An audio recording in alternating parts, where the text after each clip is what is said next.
have welcomed Lou Adams from Ellsworth, Kansas. She is going to be doing an historical enactment of Mary Bickerdyke, and she was also called Mother Bickerdyke. I'm not going to go into detail about the person because Lou will fill you in. But to give you just a little bit about Lou, Lou is from Ellsworth, Kansas. She said she has done Mary Bickerdyke over 100 times. Yes. So she first read a book about this woman and said that this enactment comes out of that very first book that she read about Mary Bickerdyke, because it was so powerful and there was so much she felt she needed to bring this person to life. So we welcome Lou Adams and can't wait to see your enactment of Mary Bickerdyke.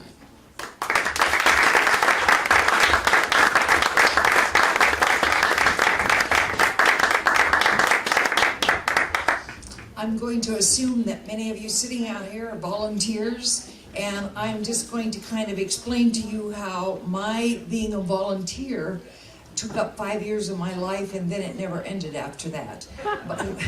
But what really happened in the 5 years, and how it was that I came to live here in Salina at one time after the Civil War.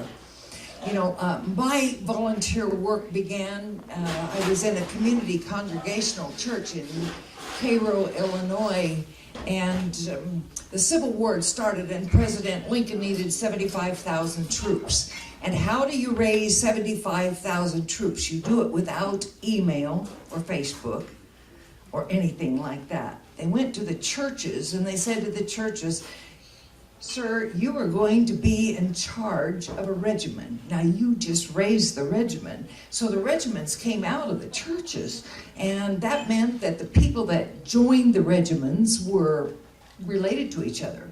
Many of them were, the dad might go, and it might be his brothers, and it might be his sons that went to the war, and it left in the churches the women. And a month after the Civil War had started and our regiment from our church went to serve in the Civil War, we had a letter from the doctor who happened to be in our congregation saying, "You cannot believe the circumstances here. What is happening with your boys that left this church?" And I will tell you, once I got there, what it was like. I happened to have been a homeopathic nurse. I had, my husband had already passed away 2 years before, and I had 2 children, ages 7 and 11. And since I was a homeopathic nurse, and there weren't any men left in the congregation, when they read the letter about what was happening with your sons and your people from your church, who's going to take supplies? Who's going to take money? Actually, on that Sunday, we raised $500. And you can imagine back in 1861, that was a considerable amount of money. Besides supplies, who could take it there? Now, I can tell you that it's very much like today. You don't want to send that much money to Washington and hope that they distribute it to your boys. You better go yourself and take care of distribution of what you have given. So I was the one that was selected from the church. Now, we had an agreement because I had the 2 small boys, and I said, "I'll go take care of your families, your husbands and cousins and sons, but you're going to have to take care of my 2 boys," which they readily agreed to. They did not know what a commitment that was, because when I went, I didn't come back for 15 months. I didn't see my boys for 15 months. The congregation took care of them because I was busy taking care of their sons. Now, what was there? Little Selby tents filled with blue botflies and sick boys. Now, understand that at that time, boys hadn't traveled very far away from their homes. Maybe 5 miles, 10 miles, because they'd either walked it or rode a horse or been in a carriage. But they hadn't gone distances, so when they all came together, they came in contact with germs that they hadn't been exposed to before. So we had lots of dysentery, we had malaria, we had chicken pox and measles and mumps and all those things. And I want you to know clearly that it wasn't women that started the war, it was men, because they had no plan. Who's going to feed them? You know, if you hand a 15-year-old boy his rations of coffee and black beans and bacon, they're going to ask me, how much lard do I need to fry this bacon, Mother? Now that just gives you a little bit of a clue that they didn't know what to do with the rations that they had. And secondly, they were too sick to eat them. The nurse was the man who was in the tent that was the most capable of going to get water. Basically, there were 450 of them when I got there. And as I said, the blue bottle flies were thick. And these boys hadn't had a bath since they had left home. Now you mothers might be a little concerned about that. And they were sick. They really, really indeed were sick. That's why I didn't come back.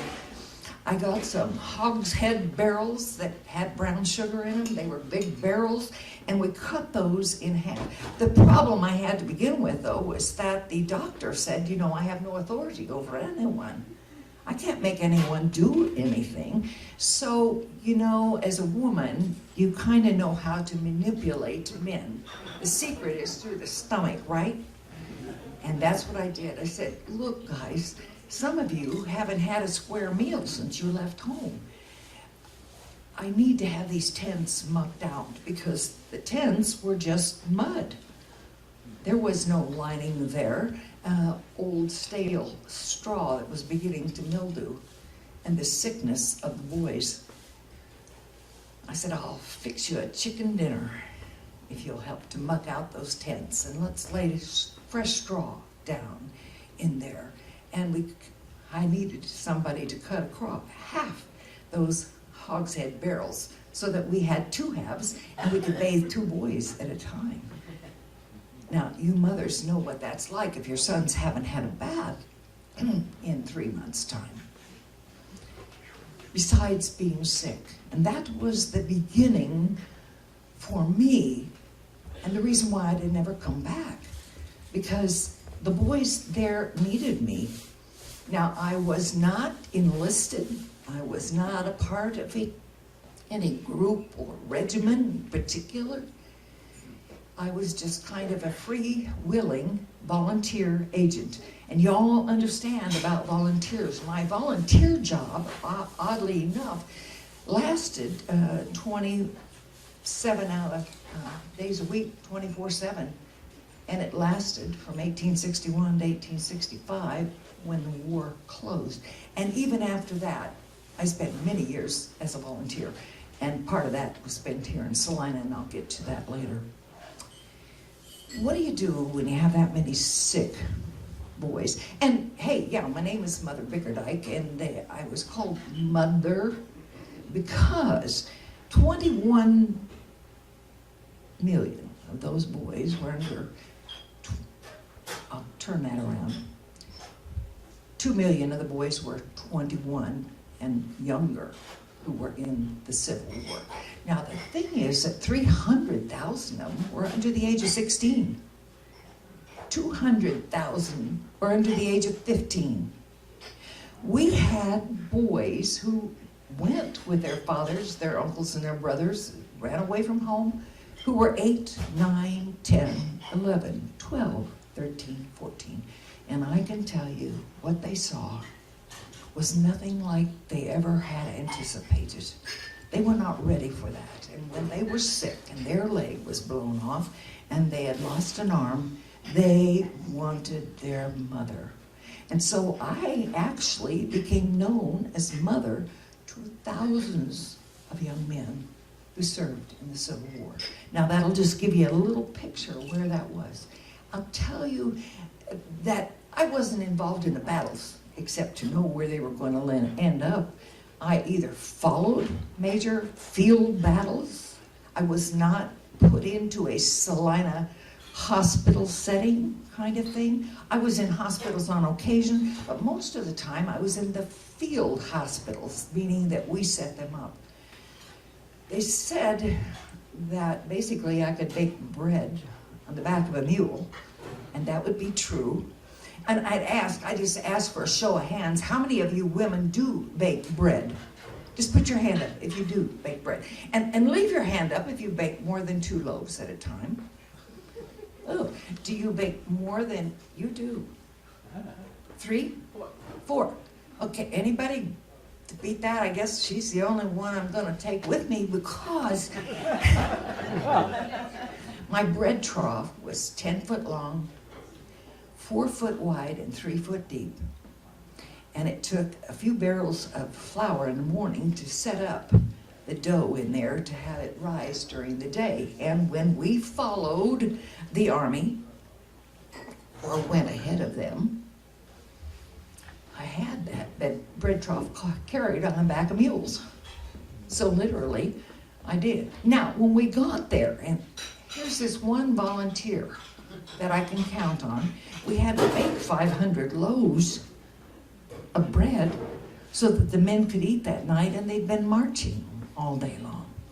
Now, we did initially, and this is a good dress, by the way, my dress was full of holes because we had to bake those loaves on sticks over an open fire until we figured out that if we confiscated bricks out of the Confederates' chimneys, we could build our own little ovens and bake those loaves of bread. And that evening, we had to bake those 500 loaves, and it was much easier when we had this brick oven so that we could assemble it and disassemble it to take to the next place so that we could bake bread there again. I remember very well, and my thinking as I tell you this story is not necessarily collected all that accurately in my mind. I just tell you as the thoughts come to me of things that you might be interested in about how it was like with these. So we're going to talk about the food conditions first, because that was something that I knew something about. Baking 500 loaves of bread and making those, those great big old pots that you had to make the soup in. Whatever we could confiscate along the way is what was put into that soup. It could be rabbit, it could be pheasant, it could be whatever vegetables we picked up along the way. But hopefully we had food for those young men. Most of them were walking. Some of them had horses, but for the most part they were walking. And after you've walked 19 miles, you're a little bit hungry. Now you're going to have maybe groups of anywhere from 5 to 20,000 of them that are marching along, and who's going to feed them? And who's going to feed them something that's going to be adequate for those who do get sick? When you give a young boy his rations, he doesn't really know what to do with them. And there was no Methodist women bringing in casseroles. And they were sick. So they needed a lot of help. And I tried to think of how on earth and what are we going to serve them. The men who were not marching, who were able, were hungry the same as the men who were sick, who were in the hospitals. So they quite often would try to confiscate from our storage things that we had for the men who were sick. Now, that didn't sit very well with me. And so I asked for refrigeration with a lock on the door. And I said, this will take care of it. But you know what? When I put all that fine stuff in the refrigerator, the next morning I found someone had sawed the lock off and had emptied out the refrigeration. Now, there are things that you can do to take care of that. It was some time and some irritation later that caused me to take a bigger step. And that was, I got some baskets of peaches that day, and I thought, well, I'll make some peach cobbler for the boys' supper tonight. And I made that peach cobbler, and I assured the workers that they should not touch the cobblers, that the cobblers were there for the young men who were serving. And I left the doors open, and I baked the cobblers, and I set them on the shelves, and about 3 o'clock that afternoon, it was break time, and there was a lot of noise coming from the kitchen area. And I went to the door, and I said, well, now, oh, I see you're sampling the cobblers. Aha, there was a lot of retching going on. I said, you know, this time I just put Ipecac in there. But next time, it'll be rat poison.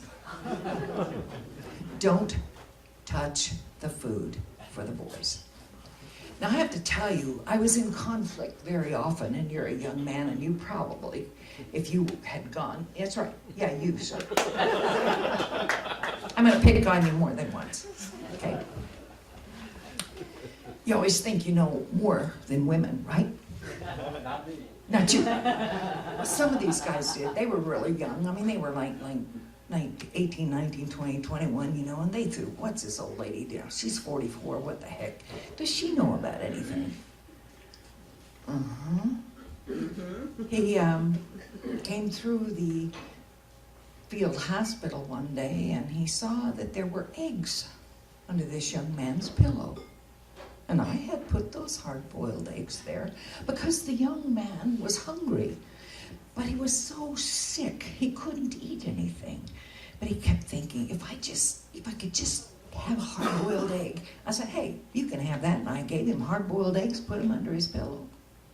It a great comfort to him. He could feel under his pillow, and he knew those eggs were there when he was ready for them. Now, the young doctor came in, you, sir, and you said, I will have none of that nonsense going on in this hospital. And he took the eggs away. Now, sir, there are tattletales in every group, and they made sure I heard about that. And I went directly to the kitchen, and I got a bucket of eggs, and I went and set them under that young man's cot. And I said to that smart doctor, I don't care if these eggs hatch chickens. He shall have his eggs. It is of some comfort to this young man to know that he has food. The doctor had no clue. These men have emotions and feelings. Aha, but I knew they did. I knew they needed their mother to care for them. I mean, my goodness, they have their arm blown off and part of their face, and they have maggots growing in their wounds, and they need a mother's care. And if I can keep them from crying by putting hard-boiled eggs under their pillow, I will do that. Now, you, sir, did not like my attitude. So the next thing I know is that I come to work, and during the war, I have to back up a little ways because we had contraband that helped us.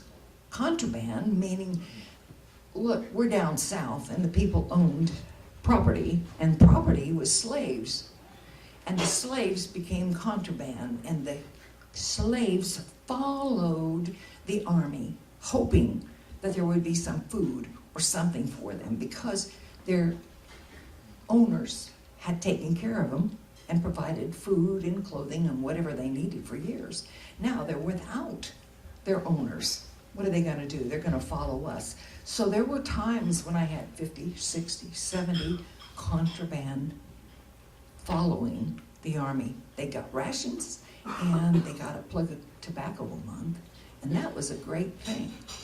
Now then, I use the contraband to help with cooking, with the laundry. I mean, if you had to wash 5,000 shirts a day, you're going to need a lot of laundry help.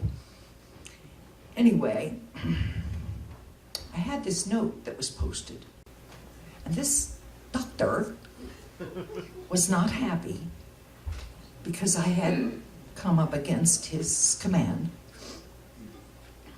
And he said that there will be no contraband here in the hospital tomorrow. All contraband shall go back to the field.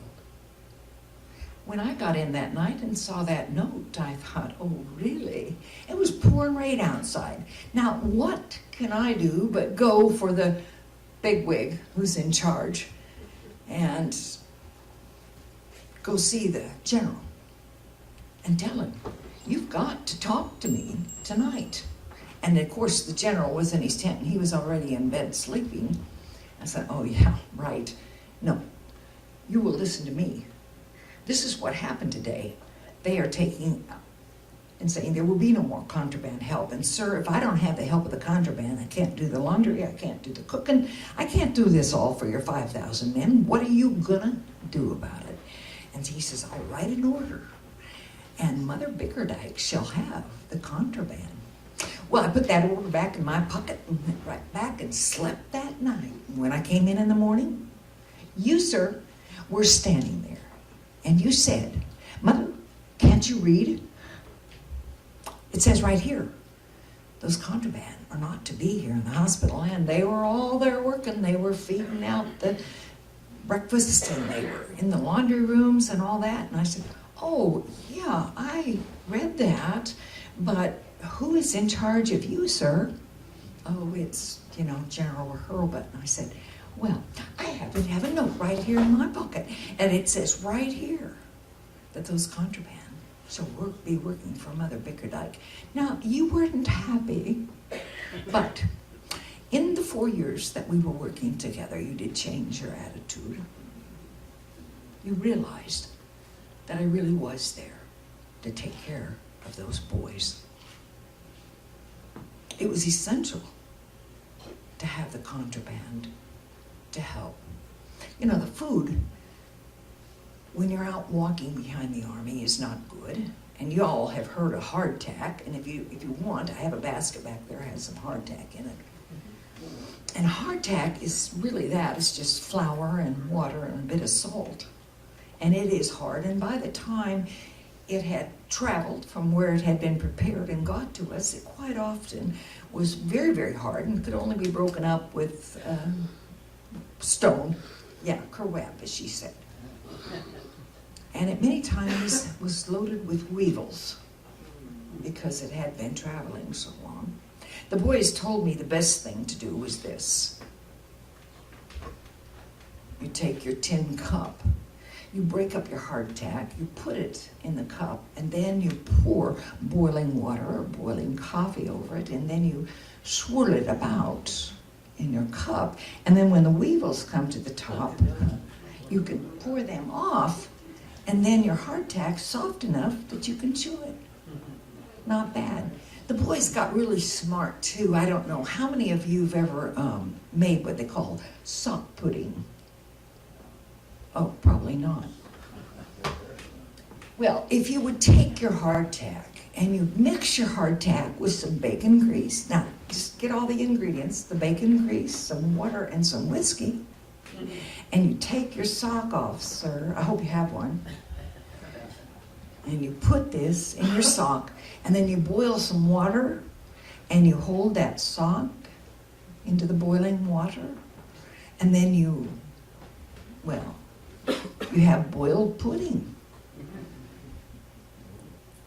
And I asked the boys, I said, and did you wash your sock before you did this? And they said, Mother, that's where you get the flavor.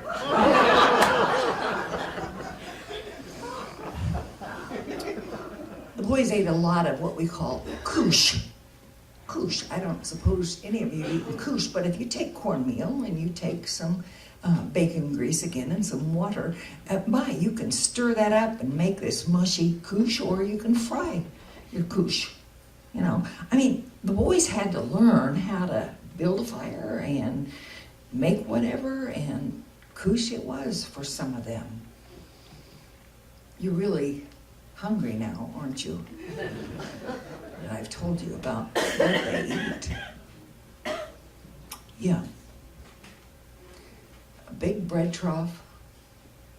One day, I had been warned where the group was going to be that by nightfall, and where the troops would come through, and where the battle was to begin. And this is how they decided, you know.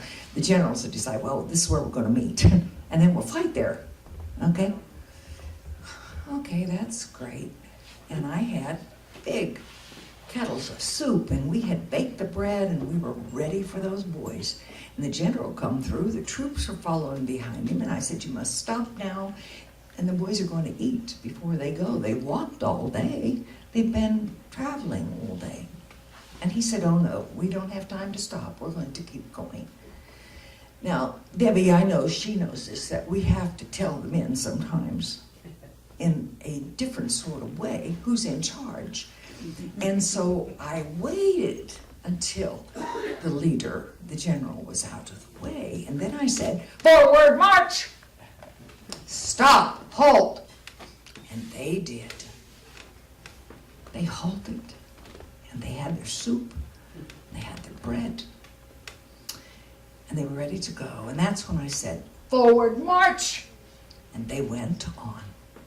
So, yes, sir, you weren't the only one that I figured out.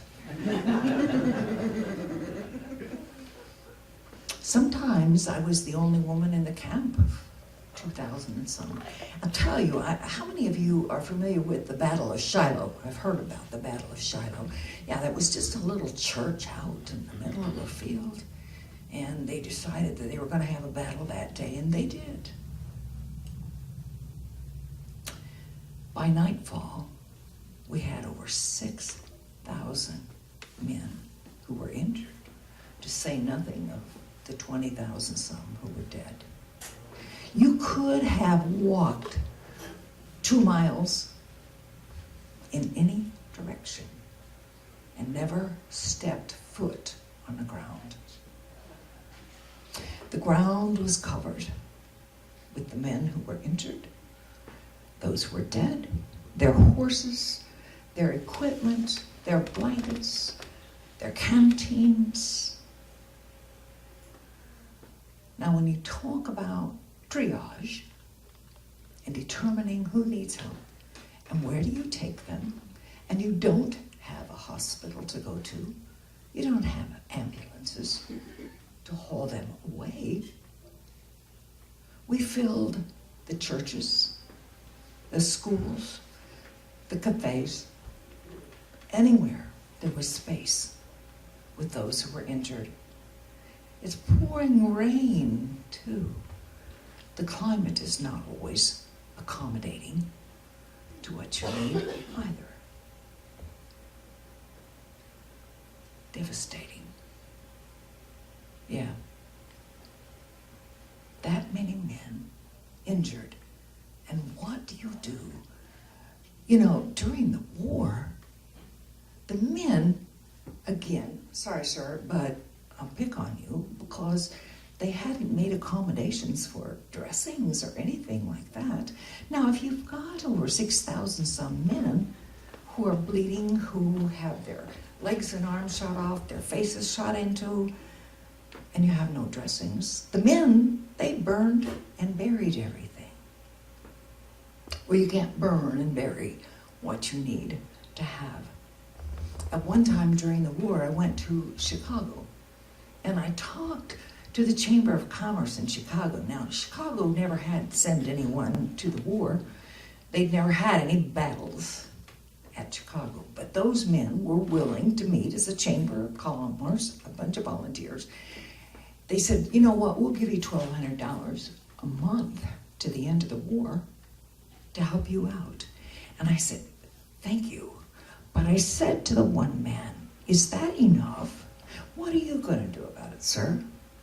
You tell me, would you give me $2,000 or your leg? Sir, would you give me $1,000 for your right arm? Would you give me $1,000 for your eye? Think about it, because you're going to go home tonight and you're probably going to eat something and you're going to sleep in a nice warm bed while they are fighting for your freedom. What are you going to do about it? Now, the women were there, and I said, I would excuse you men. I just want to talk to the women.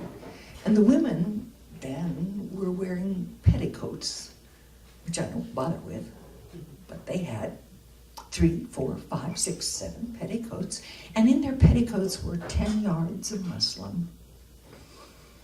And I told the women about the dressings that I had to work with out in the field.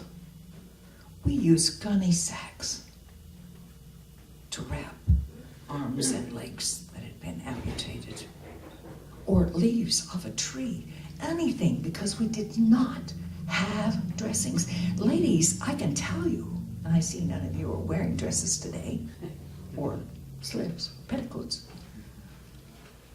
that if you will just drop your petticoats, I'll be happy to take them with me, because I could tear those 10 yards of muslin up and make lots of dressings for the boys who had none. Yeah, that's what it's really like there. Without.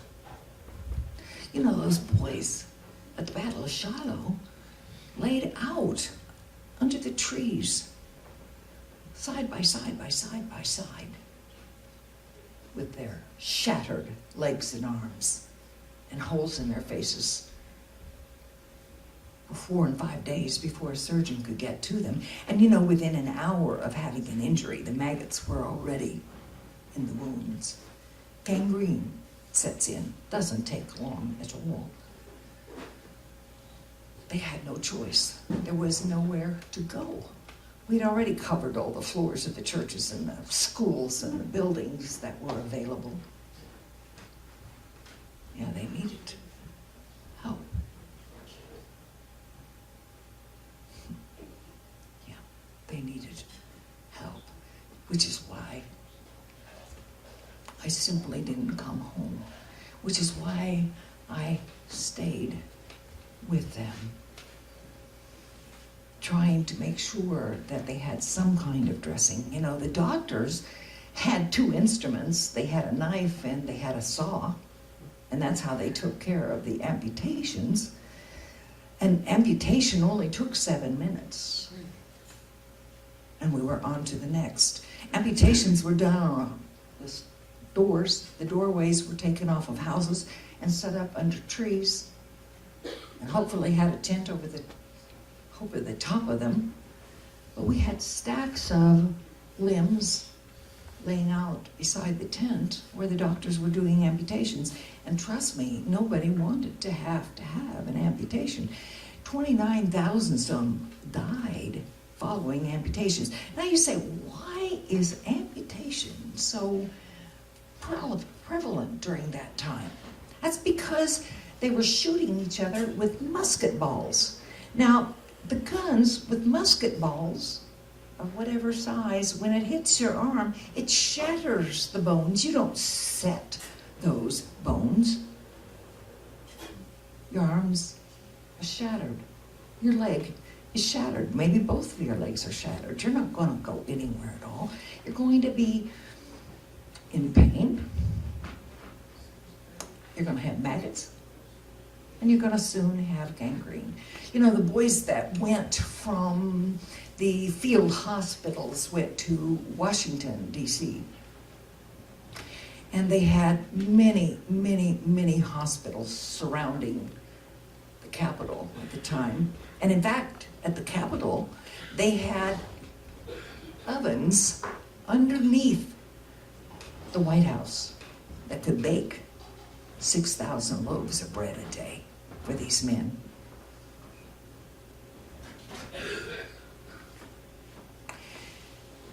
A person that you probably know about, because there's probably a book of his somewhere here in this library, right now. That name's going to come to me. Just give me a moment. Anyway, he worked in the field hospitals there in Washington, D.C.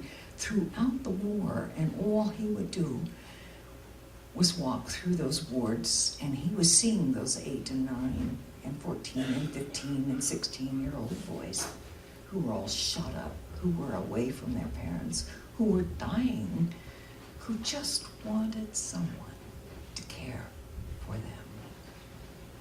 That name hasn't come to me yet, but it will. You ever have a name that just escapes you when you want it? Oh, good. I am old now, and I come to tell my story, but sometimes there are things about my story that escapes my brain just when I want it, you know. Oh, I see this. Doctor has finally acknowledged that I might know a little bit about something here. Very kind of you. It would have been good if the government would have known we were going to need lots of chloroform and ways to take, I know the name, Walt Whitman. It just passed through my brain at the moment. His story that he writes in a full book, he wrote to his mother all through the war, and he would tell her day after day what was happening with those young men in the hospital in Washington, D.C. 10 minutes, you say. Okay, I better get right off the war. That's enough of the war stories. I'll tell you what happened afterwards, because afterwards I helped to muster the men out of Andersonville, which was one of the worst of the Civil War camps, prisoner of war camps. And I've been asked questions about that before. But anyway, I went to the Home for the Friendless in Chicago, and there was only like 150 men there. Big deal. But these 150 men said, you know, we were in the war for those years, and I was 14 when I started out, and now I'm 19, and what am I going to do? And I said, you know, I have heard that there are homesteads to be had in Kansas. I'll tell you what, I'll go and check it out. I'll come back, and I'll tell you about that.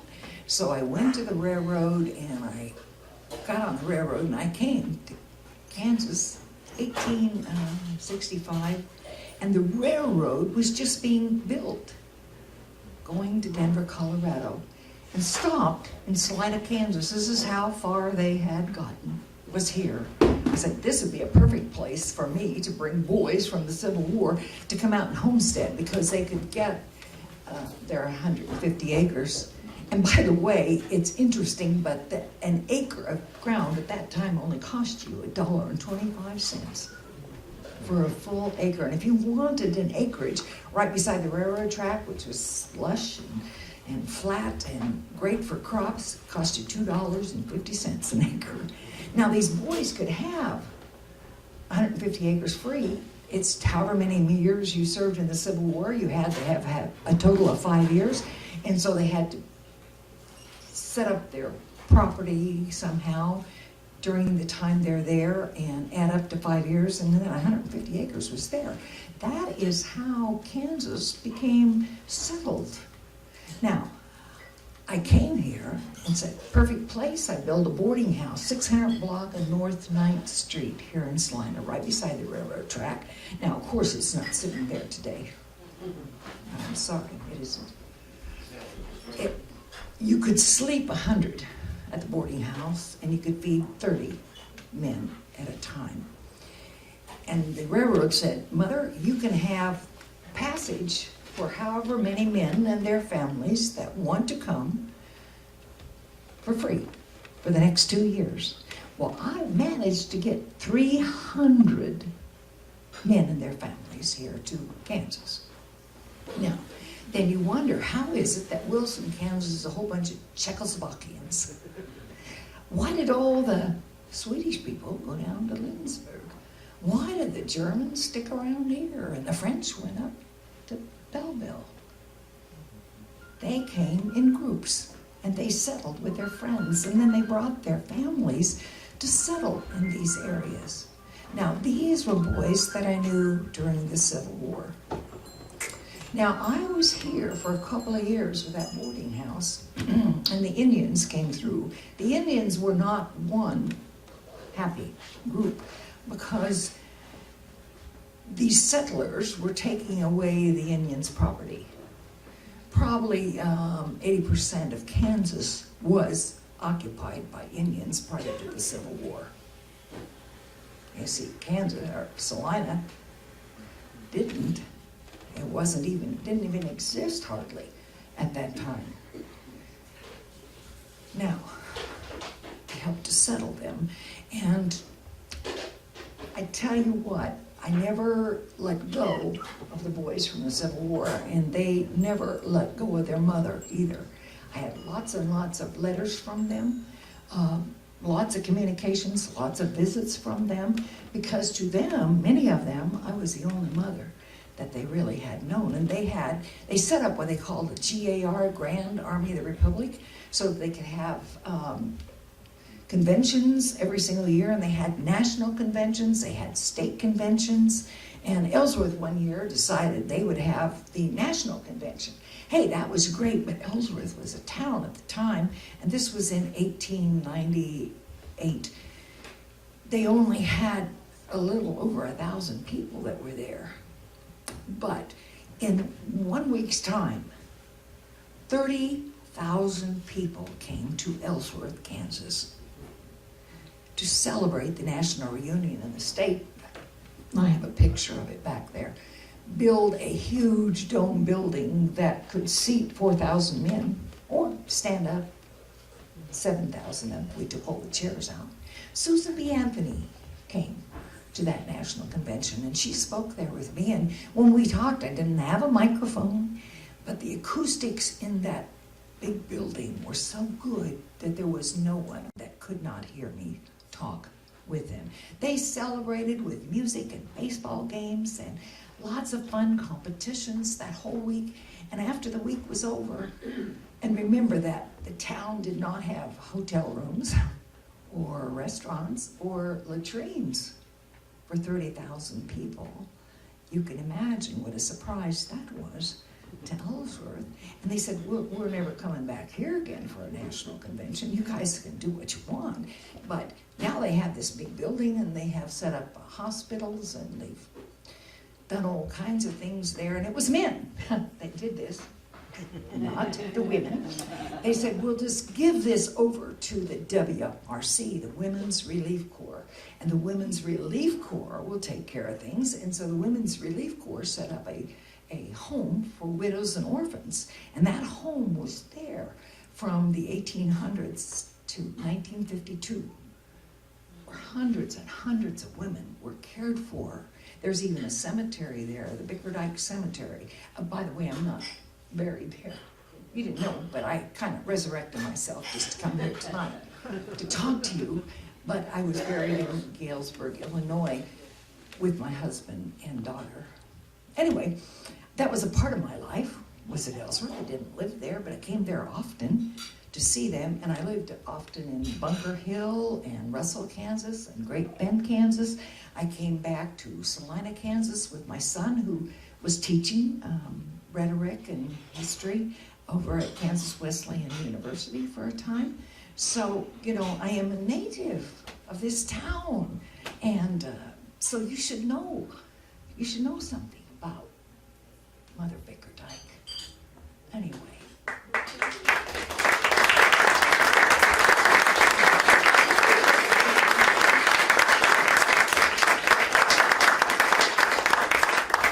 And I do entertain from you questions about anything you want to know. I can tell you the first thing I decided when I started is I will never tell a story that isn't her story, that didn't come out of her books about her, so that I didn't ever have to go back and say, oh, well, I fibbed a little here or there or there.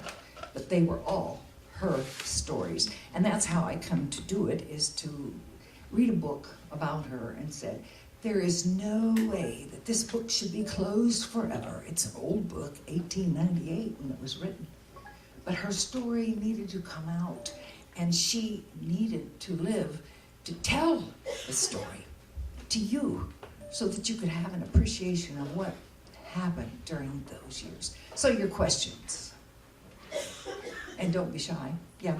How old was she when she first went to the war? 44. She was 44 years old when the war started. She didn't marry till she was 30, and then her husband, who had been married before, had other children and so forth, and he had died before the war. She lost a little girl with cholera before the war. So, yeah. Yes, sir.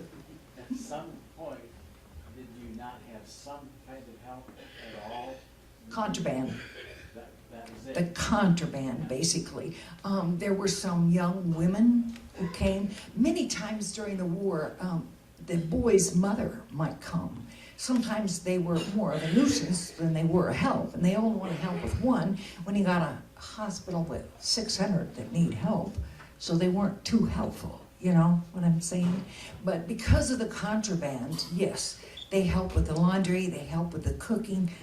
They were wonderful, wonderful help. And I didn't get to tell the story about, we needed milk and we needed eggs, because that's two things you can give one who's really sick. And they said, "Oh, Mother, you'll never be able to do that." You know, I said, "Yeah, I can get milk and eggs. I bring it back on the hoof." And so we had 100 chickens. And we put the chickens and the cows out on President's Islands, and the contraband took care of those animals throughout the Civil War, so that the men that were at Memphis, Tennessee, always had milk and eggs. I can't say that was true for the other places, but they did. So yes, I had help. I was only one.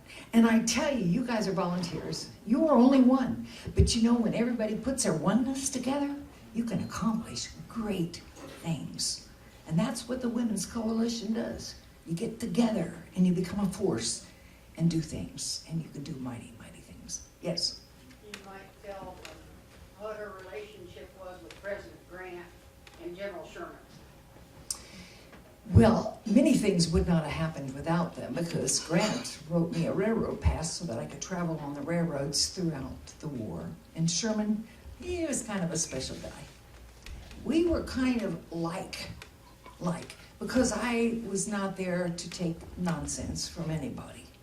I was just a volunteer, you know, and I can tell you that when I was confronted with that once, when I was doing dressings and fixing food and all of that, and a man who was in charge says, "And just, who do you work for? What regiment you a part of?" And when he finally got my attention, I said, "You know, I work for the Lord God Almighty. Do you know anyone bigger than that?" Which he didn't. I did have opportunity to eat with President Lincoln at the White House. I knew him in Illinois before, when he was stomping for president. And then again, ate with him at the White House. And other stories make connections through the years. You learn things. But how many of you have read Uncle Tom's Cabin? Okay, Uncle Tom's Cabin was written by Harriet Beecher Stowe, and she was a sister to the brother who was in the Congregational Church that I left to go and serve in the war.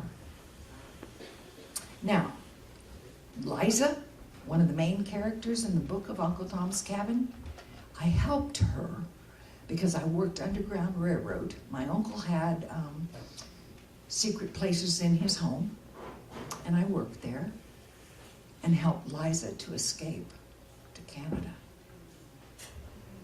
So I'd had a life before the war, and then I had quite a life after the war as well. You had a question, ma'am? Oh, same thing? Okay. All right. Well, thank you. Thank you.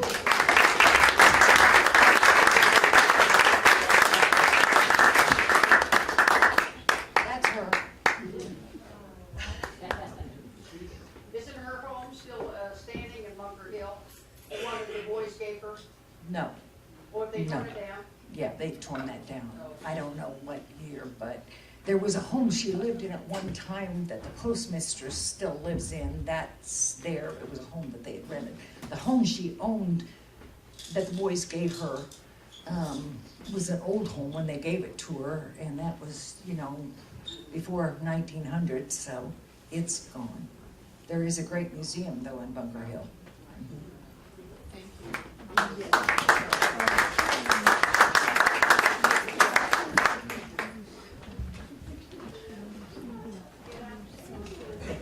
I think that this is it. We do want to thank Tammy and all the staff at Ad Astra for your hosting us here on Labor Day, which is a holiday. And we thank all the volunteers.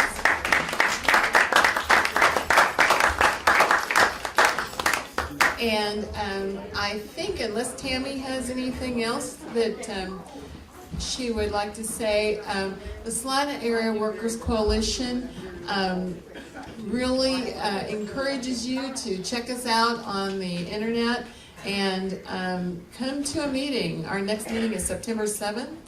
Is that correct? Saturday at the library, I believe. Okay. At what time? At 4. So September 7th at 4 at the library, Salina Area Worker Coalition. Thank you for coming. Have a wonderful rest of the Labor Day holiday, and we'll see you next year.